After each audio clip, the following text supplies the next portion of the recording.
আমারই চেতনার রঙে পান্না হলো সবুজ, চলে উঠল রাঙা হয়ে। আমি চোখ মেললুম আকাশে, জ্বলে উঠল আলো পূবে পশ্চিমে।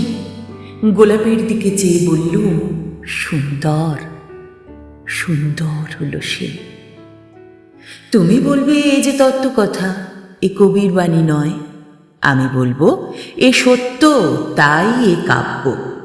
এ আমার অহংকার, অহংকার সমস্ত মানুষের হয়ে। মানুষের অহংকার পটে বিশ্বকর্মার বিশ্বশিল্প।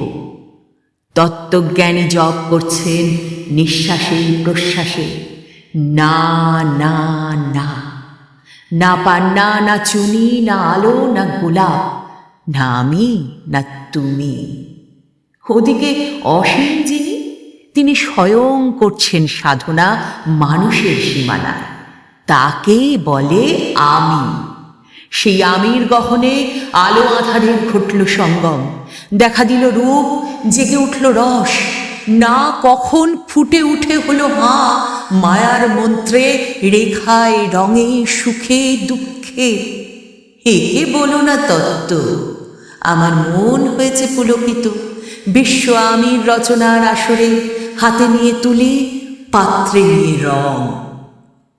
পণ্ডিত বলছেন, বুড়ো চন্দ্রটা নিষ্ঠুর চতুর হাসি তার, মৃত্যুদূতের মতো গুঁড়ি মেরে আসছে সে পৃথিবীর পাঁজরের কাছে। একদিন দেবে চরম টান তার সাগরে পর্বতে, মর্তলোকে মহাকালের নূতন খাতায় পাতা জুড়ে নামবে একটা শূন্য, গিলে ফেলবে দিন রাতের জমা খরচ। মানুষের কীর্তি হারাবে অমরতার ভান, তার ইতিহাসে লেপে দেবে অনন্ত রাত্রির কালি। মানুষের যাবার দিনের চোখ বিশ্ব থেকে নিকিয়ে নেবে রং, মানুষের যাবার দিনের মন ছানিয়ে নেবে রস। শক্তির কম্পন চলবে আকাশে আকাশে, জ্বলবে না কোথাও আলো। বিনাহীন সভায় যন্ত্রীর আঙুল নাচবে, বাজবে না সুর।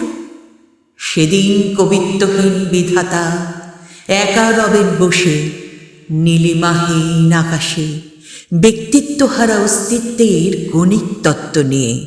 তখন বিরাট বিশ্বভুবনে দূরে দূরান্তে অনন্ত অসংখ্য লোকে লোকান্তরে এ বাণী ধ্বনিত হবে না কোনোখানে, তুমি সুন্দর, আমি ভালোবাসি।